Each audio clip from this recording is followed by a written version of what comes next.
আসসালামু আলাইকুম এভরিওয়ান, সবাইকে এগ্রো বাই ইউটিউব চ্যানেল এবং পেজে স্বাগতম। এই মুহূর্তে আপনারা দেখছেন এগ্রো বাই ইউটিউব চ্যানেল এবং পেজ।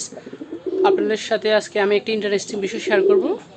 সেই বিষয়টা হচ্ছে, দেখেন একটা কবুতর ডিম, এটা বাচ্চা দিবে প্রায় কালকে, 2-1 দিনের ভিতরে বাচ্চা দিয়ে দিবে, প্রায় আজকে রাতের ভিতরে দিয়ে দিতে পারে।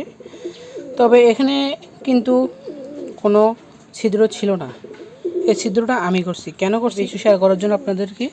তার কারণ হচ্ছে, কবুতরের অনেক সময় ডিমের ভিতরে মুখ বন্ধ হয়ে মারা যায়। কী জন্য মারা যায়? তা হলো কবুতরের ভিতরে নিঃশ্বাস করতে পারে না এবং খোলসগুলো অনেক সময় মোটা থাকে, সেজন্য কবুতর ভিতরে নিঃশ্বাস বন্ধ হয়ে মারা যায়। এখন আপনাদের করণীয় হচ্ছে, সবগুলো ডিমকে ছিদ্র করার প্রয়োজন নাই। যে ডিমগুলো হালকা করে একটু খোলস উঠছে, ওই ডিমগুলোকে হালকা করে ছিদ্র করবেন, যাতে রক্ত বের না হয়ে যায়। সেদিকে আমাদেরকে খুবই লক্ষ্য রাখতে হবে। আমরা অনেক সময় দেখা যায় কবুতর মুখ বন্ধ হয়ে মারা যায়। তার কারণ হচ্ছে, মুখটা ছিদ্র হয়ে বের হতে পারে না, সেই জন্য কবুতর মুখ বন্ধ হয়ে মারা যায়। তাই এখন আমি ছিদ্র করে দিলাম। এখন দেখুন, একটু ভালোভাবে লক্ষ্য করুন, বিন্দু পরিমাণও কিন্তু এখানে রক্ত বের হয়নি। কবুতর ভিতরে বাচ্চাটা অনেক সুন্দরভাবে লড়ছে, মুখগুলো আপনি স্পষ্টভাবে দেখতে পাচ্ছি। আপনারা এভাবে সিদ্ধ করে দিবেন, তাহলে কবুতর সুন্দরভাবে ডিম থেকে বের হবে এবং মারা যাবে না।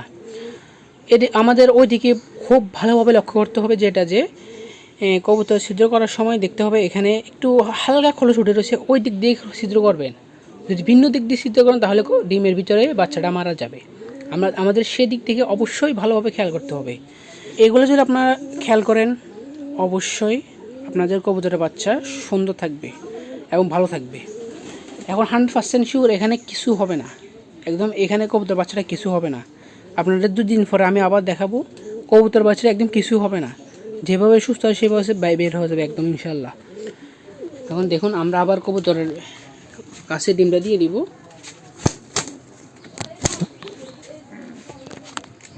কবুতরের কাছে ডিমটা আমরা আবার দিয়ে দিলাম। আমরা সেমভাবে, একটু ভালোভাবে লক্ষ্য করে, আমরা সেমভাবে এই কবুতরগুলোর ডিমকেও সিদ্ধ করে দিয়েছি। দেখুন, একটু দেখুন, একদম সেমভাবে আমরা ছিদ্র করছি, একটু পরিমাণ রক্ত বের হচ্ছে না। দেখেন, আমাদের যতগুলো কবুতর আছে সবগুলো কবুতরকে আমরা এভাবে করি, তাহলে কবুতর ডিমগুলো নষ্ট হয় না এবং কবুতর বাচ্চাগুলো মারা যায় না। এভাবে যদি আপনারা করেন তাহলে কবুতর বাচ্চাগুলো সুস্থ থাকবে এবং ডিমের ভিতরে মুখ বন্ধ হয়ে মারা যাবে না। এটা যদি আপনারা ফলো করেন, অবশ্যই আপনাদের কবুতর বাচ্চা ভালো থাকবে। আমরা আবার রেখে দিব। এখানে 2টা ডিমকে আমরা সেমভাবে করছি। দেখেন। আসসালামু আলাইকুম এভরিওয়ান, সবাইকে এগ্রো বাই ইউটিউব চ্যানেল এবং পেজে স্বাগতম।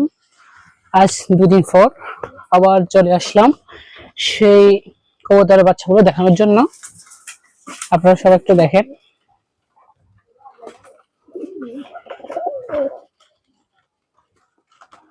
দুইটা বাচ্চা সুন্দরভাবে ফুটে গেছে।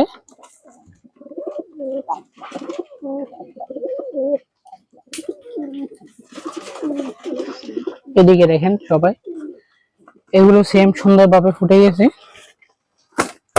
আমি একটু দেখ আপনাদেরকে, দেখেন।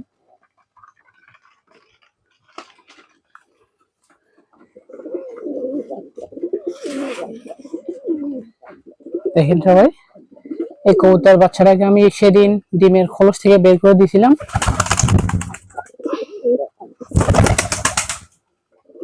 আজ দেখেন আবার সুন্দরভাবে, একদম সুন্দর সুস্থভাবে আছে। আপনারা দেখতে পেলেন কবুতর বাচ্চাগুলো একদম সুস্থ। আমি সেদিন কবুতরের ডিমের খোলস থেকে একটু উঠে দিয়েছি, যাতে কবুতর সুস্থ থাকে। দেখেন, আপনাদের দেখালাম আজ একদম পুরোপুরি সুস্থ কবুতরের বাচ্চাগুলো। আবার দেখাই কবুতরগুলো হাতে নিয়ে, আমি কবুতরগুলো হাতে নিয়ে আবার দেখাতেছি, আপনারা সবাই দেখেন।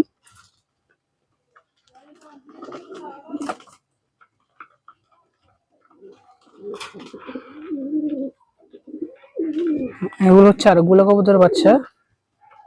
দেখেন সবাই একদম সুস্থ। এখানে বাচ্চা টোটাল 2টা আছে।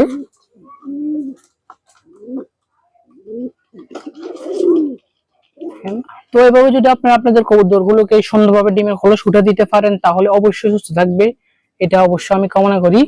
আপনারা তো দেখলেন কবুতরের কন্ডিশন কিরকম আপনাদেরকে A to Z সবগুলো দেখালাম। দেখুন এখন কবুতরের মা কবুতরের বাসার ভিতরে ঢুকে যাচ্ছে। দেখুন কিছুক্ষণ পর আদর খাওয়াবে। আর এটা হচ্ছে আমাদের খামারের একমাত্র সম্পদ বললে চলে, কারণ অনেক সুন্দর একটি কবুতর। দেখেন কিউবট দিচ্ছে মাশাআল্লাহ। অনেক এগুলা থাকলে খামারে, এরকম একটা কবুতর থাকলে খামার অবশ্যই গরম থাকবে, সেটা আপনারা জানেন। দেখেন তো এগ্রো বাই ইউটিউব চ্যানেল এবং ফেসবুক পেজ যদি ভালো লাগে অবশ্যই আপনারা এগ্রো বাই ইউটিউব চ্যানেল এবং ফেসবুক পেজ ফলো দিবেন এবং ইউটিউব চ্যানেল সাবস্ক্রাইব করবেন। এটা কামনা করি। আসসালামু আলাইকুম ওয়া রাহমাতুল্লাহ।